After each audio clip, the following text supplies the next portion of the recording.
health. Reboot your body. Omega 3 oil extracted from algae. Strong heart, sharp mind, healthier you.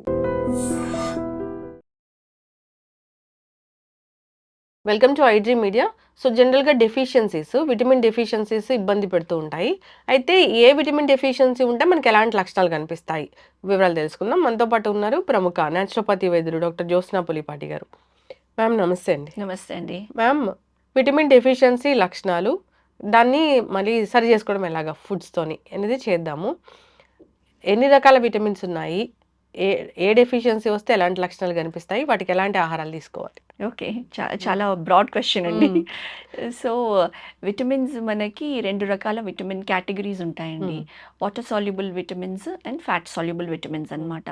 So vitamin B complex అంటాము, ఎందుకంటే vitamin B నుంచి vitamin B12 దాకా ఉంటాయన్నమాట different vitamins. And vitamin C, ఈ 2 కూడా water soluble vitamins. And vitamin ADEK, ఇవన్నీ కూడా fat soluble vitamins అన్నమాట. సో ఇవి మన డిఫరెంట్ టైప్స్ ఆఫ్ విటమిన్స్. అయితే అన్ని విటమిన్స్కి దాని ప్రాముఖ్యత ఉన్నది.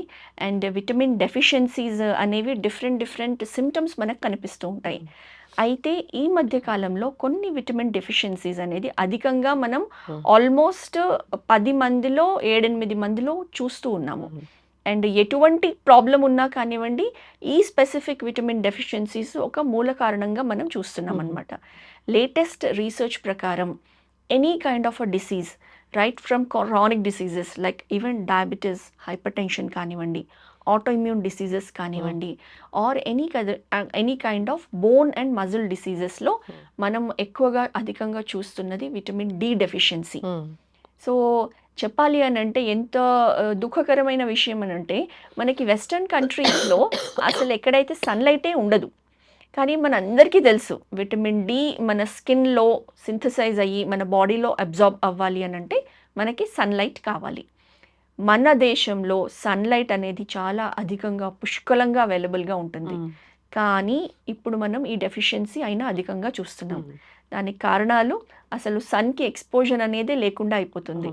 పొద్దున లేచిన దగ్గర నుంచి ఆఫీస్కి కానివ్వండి, స్కూల్స్కి కానివ్వండి, అలా మనం కార్లో ఎక్కడము లేకపోతే వెహికల్లో ఎక్కడము వెళ్ళడము, అండ్ మార్నింగ్ టు నైట్ అదే క్లోజ్డ్ రూమ్స్లో కూర్చోవడం.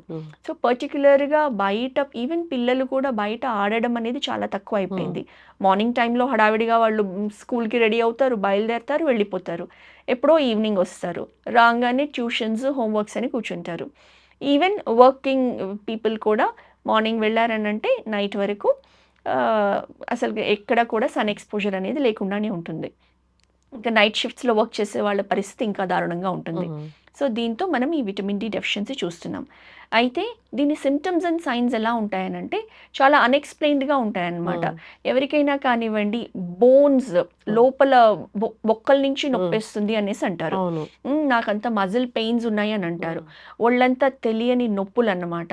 సో ఇలా బాడీ పెయిన్స్ ఏవైతే అసలు తగ్గకుండానే కొన్ని రోజుల తరబడి, నెలల తరబడి అసలు బాడీ పెయిన్స్ సివియర్గా ఉన్న వాళ్ళకి మనం ఫస్ట్ ఆలోచించాల్సింది విటమిన్ డి డెఫిషియన్సీ ఉండొచ్చు అని. అండ్ డెఫినెట్లీ మనం ఎప్పుడైతే బ్లడ్ టెస్ట్ చేస్తామో అందులో విటమిన్ డి లెవెల్స్ అనేది మనకి తెలిసిపోతూ ఉంటాయి. సో విటమిన్ డి ఎస్పెషల్లీ పిల్లల్లో తక్కువ అయినప్పుడు దాన్ని రికెట్స్కి దారితీస్తుంది. పెద్దవాళ్ళల్లో విటమిన్ డి డెఫిషియన్సీ ఉంటే కనుక న్యాచురలీ మన బోన్స్ అనేది వీక్ అండ్ ఫ్రెజైల్ కండిషన్కి దారితీస్తుంది. సో విటమిన్ డి ఈ అన్నిటికీ most importantly bones, muscles and ఈ డిఫరెంట్ డిసీజ్డ్ కండిషన్స్కి చాలా చాలా ఇంపార్టెంట్. ఓకే, డి విటమిన్ రావాలి అని అంటే first thing sunlight exposure. And sunlight exposure అని అంటే మనం మామూలుగా ఇలా వెళ్ళి సన్లైట్లో కూర్చుంటే మనకి విటమిన్ డి లభించదు. ఎస్పెషల్లీ విటమిన్ డి సింథసైజ్ అవ్వాలి అని అంటే మన స్కిన్ ఏరియా అనేది సన్లైట్కి ఎక్స్పోజ్ అయి ఉండాలి.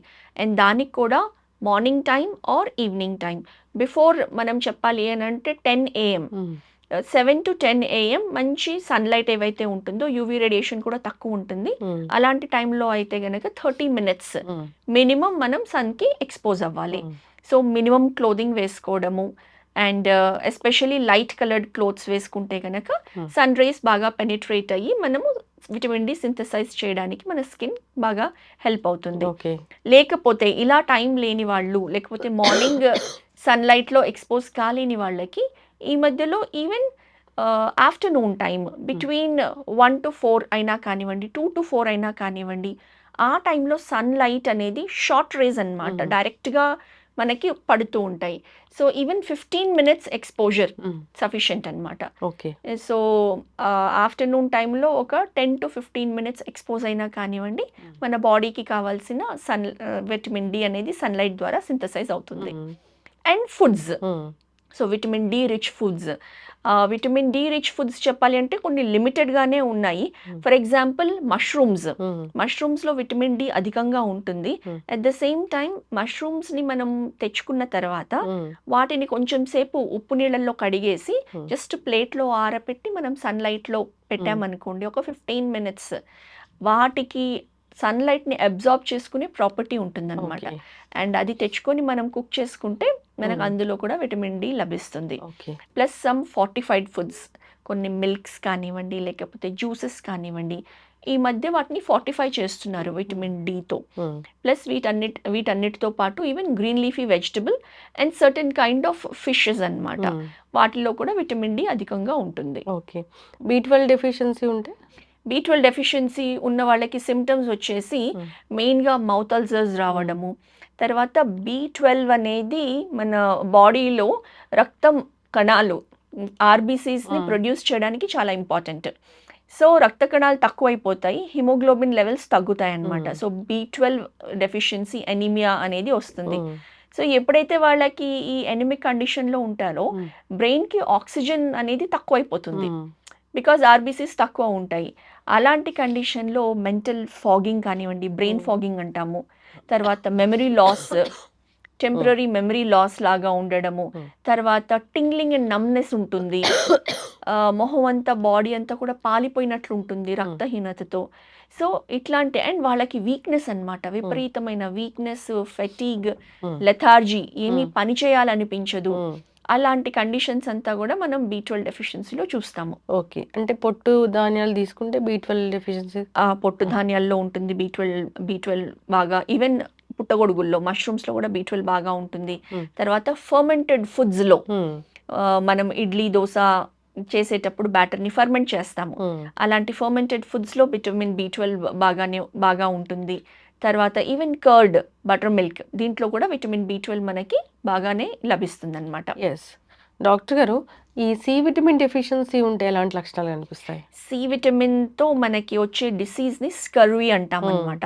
ఎస్పెషల్లీ దాంతో మనకి ఈ యాంగిల్స్ ఆఫ్ మౌత్ ఏవైతే ఉన్నాయో ఇక్కడ క్రాక్స్ రావడము, తర్వాత బ్లీడింగ్ అవ్వడము, ఎక్స్ట్రీమ్ డ్రైనెస్, పెయిన్ ఉండడము, తర్వాత బ్లీడింగ్ గమ్స్, మన చిగుడు వాపులు, చిగుళ్ళ నుంచి బ్లీడింగ్ అవ్వడము, ఇవన్నీ కూడా విటమిన్ సి డెఫిషియన్సీస్తో వస్తాయన్నమాట.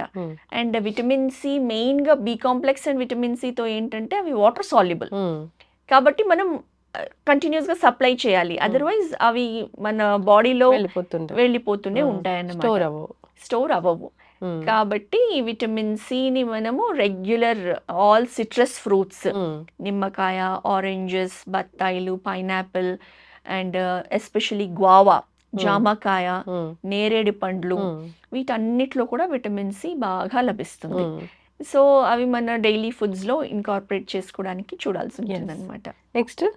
నెక్స్ట్ వచ్చేసి విటమిన్ సి రిచ్ ఫుడ్స్లో మనకి ఉసిరికాయలు, సిట్రస్ ఫ్రూట్సే, కాకపోతే స్పెసిఫిక్గా ఉసిరికాయలు మనకి సీజన్లో వచ్చినప్పుడే వాటిని స్టోర్ చేసి పెట్టుకొని ఐదర్ మురబ్బా ఫామ్లో మనం జెల్ లాగా ప్రిపేర్ చేసి షుగర్ అండ్ స్వీట్ సిరప్లో వేసి పెడతాము ఉసిరికాయలు, అది కానివ్వండి, లేకపోతే పచ్చడి కూడా పట్టుకుంటాము, నిలవ పచ్చడి.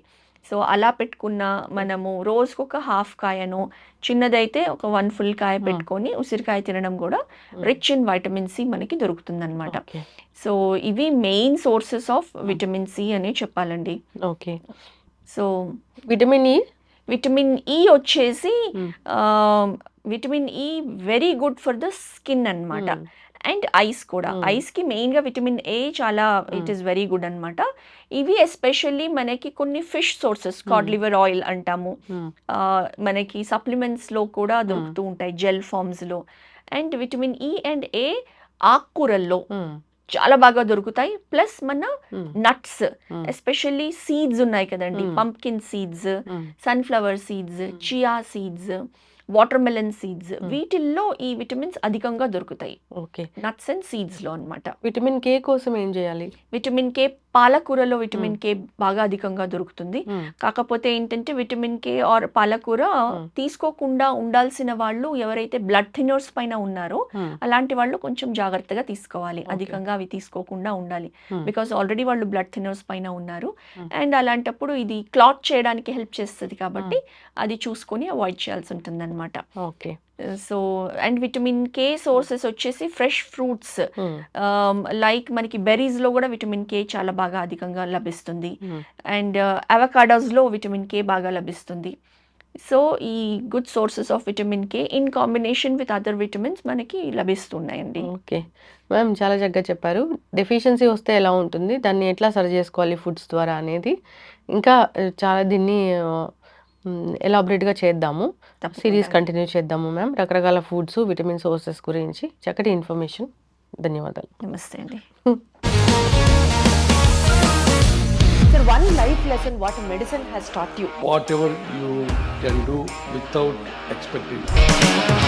బట్ ఐ రియలీ బిలీవ్ మన పాజిటివ్ యాటిట్యూడ్ ఉంటేనే మనం ఏదైనా సాధించగలం. గట్ని మనం కరెక్ట్గా డీల్ చేసినట్లయితే అది మనకి పాజిటివ్ హార్మోన్స్ని రిలీజ్ చేస్తుంది. షుగర్ వచ్చిన వాళ్ళ పరిస్థితి ఏంటి? పొట్ట దగ్గర పెరిగితే దాన్ని ఆండ్రాయిడ్ అంటారు, ఆండ్రాయిడ్ ఫోన్ కదా. అసలు థాట్స్ ఎందుకు వస్తాయి? బ్రెయిన్ డెడ్ అంటే దానికి ప్రపంచం అంతా కూడా కొన్ని నిర్దిష్టమైనటువంటి లక్షణాలు ఉంటాయి. మానసికంగా ధైర్యంగా ఉంటే క్యాన్సర్ జయించవచ్చు. You are a doctor for a cause sir, అంతే. వాళ్ళకి వచ్చిన ఆదాయం కాకుండా ఫ్రీ సర్వీస్ ఎంతమందికో చేస్తుంది.